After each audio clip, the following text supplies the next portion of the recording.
বিগত বন্যায় মানিকচকের ভূতনির উত্তর চণ্ডীপুরের কালটনটোলা এলাকায় নদী বাঁধ ভেঙে বন্যায় প্লাবিত হয় ভূতনির বিস্তীর্ণ এলাকা। তারপর থেকে সেই বাঁধ ভাঙা অবস্থায় ছিল। এ ব্যাপারে বহুবার স্থানীয় বাসিন্দারা দরবার করেন প্রশাসনের কাছে। এরপরই এই বাঁধের কাজের ব্যাপারে উদ্যোগ গ্রহণ করে প্রশাসন, ব্যবস্থা গ্রহণ করে সেচ দপ্তর। এর জন্য বরাদ্দ করা হয়েছে প্রায় 6,10,00,000 টাকা।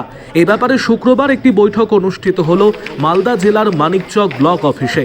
এদিনের এই বৈঠকে উপস্থিত ছিলেন মহকুমা শাসক, মানিকচকের বিধায়ক সাবিত্রী মিত্র, মানিকচক পঞ্চায়েত সমিতির সভাপতি সহ অন্যান্যরা।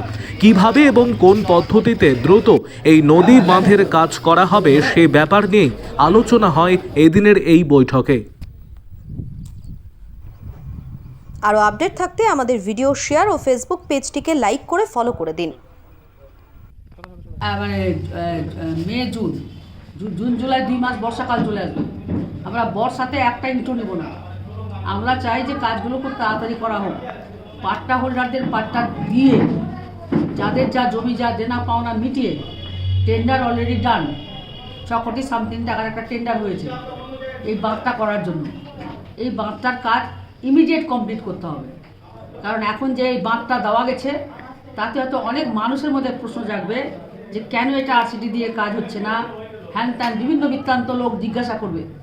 আমাদের এখানে যেখান থেকে আমাদের ভয় যে আমাদের এই যে শুকনাকুড়িটাকে যখনকার ওর লাইন চেঞ্জ যখন করা হবে, ডাইভার্ট করাবে অন্যদিকে, তখন টোটাল যে গঙ্গার যে প্রেশারটা এসে পড়বে কোশি নদীর উপর। তাই কোশি নদীতে একটা স্পার বাঁধানো হচ্ছে। তারপরে ওখান থেকে কিছুটা যখন আসবে আমাদের এই রিং বাঁধটা আপাতত এখন দেওয়া গেছে। এইভাবে আমাদের এখানে একটা স্পার হচ্ছে, আর একটা হচ্ছে শামশেরগঞ্জে একটা স্পার করা হচ্ছে, আর বাকি জায়গাতে এখন বাঁধগুলোতে রিপেয়ারিংয়ের কাজ শুরু হয়ে গেছে। এই বাঁধটা যেটা আমাদের রিং বাঁধটা নতুন বাঁধ হতে চলেছে সেটা 6,something টাকায়। সেটা নিয়ে আজকে মূলত মিটিং ছিল। আমি বলেছি মানে যত তাড়াতাড়ি এই বাঁধটা হোক। আমার জেলা পরিষদের মেম্বার, পঞ্চায়েত সমিতির সভাপতি থেকে শুরু করে সহসভাপতি থেকে শুরু করে গ্রাম পঞ্চায়েতের মেম্বার সবাই জেলা পরিষদ সবাই ওখানে কোঅপারেট করবে, সহযোগিতা করবে। এবং এখানে সব রাজনৈতিক দলের যারা বিজেপির প্রধান আছেন শঙ্করকেও বলেছি যে বিজেপি আমি থাকতে তোমরা এই বাঁধটা শেষ করো, তো আমি না থাকলে তো তুমি তো আর এমএলএ হতে পারবো না যে করবা। এইভাবেই বললাম ওকে। যাই হোক, এখন এই অবস্থার মধ্যে দিয়ে চলছে, তো সেই কারণেই এই বাঁধটা খুবই এমার্জেন্সি, খুবই তাড়াতাড়ি করা দরকার। এবং এরা কথা দিল লাস্টে মিটিংয়ে যে আমরা 30শে জুন কাজটা কমপ্লিট দিয়ে দেবো। মানিকচকের কাজটা এবং কামালতিপুরের কাজটা এটার এস্টিমেট চলে গেছে, পাঠিয়ে দেওয়া হয়েছে, পাস হয়ে গেছে। এটা ফিনান্সে আছে, ফিনান্সে একটু পার্শ্ব করে ডিএম সাহেবকে বলবো, ওটা ছেড়ে দিলেই এটারও টেন্ডার আমাদের হয়ে যাবে। এই কাজগুলো এই মরশুমেই করা উচিত। কত বড় হচ্ছে, কত কিলোমিটার? 5 কিলোমিটার।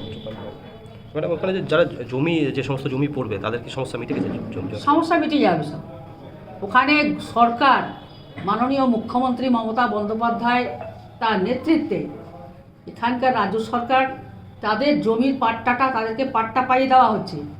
এমনকি যারা চাষাবাদ করছে, যারা চাষ করে, তাদের পাট্টা হোল্ডার বাড়ি বাস করে না, তাদেরকেও চেষ্টা করা হচ্ছে কী করা যায়। সব কিছু চিন্তা ভাবনা করেই মাননীয় মুখ্যমন্ত্রী এই ভূতনির বাঁধটাকে মানে উনি ফার্স্ট প্রায়োরিটি দিয়ে কাজটা করার কথা বলেছেন। আগামী বর্ষা এবং বন্যার আগে তৎপর রয়েছে। তোর জন্য মানে যারা জমি পড়ছে, যারা পাওনাদার, যারা জমি দিচ্ছে তাদের সেই জমিটা সরকারি জমি কিনে নিচ্ছে সরকারি ইস্যুতে, তাদেরকে 2,78,00,000 টাকা মতো দেওয়া হচ্ছে এবং তাদেরকে পাট্টাটাও দেওয়া হচ্ছে।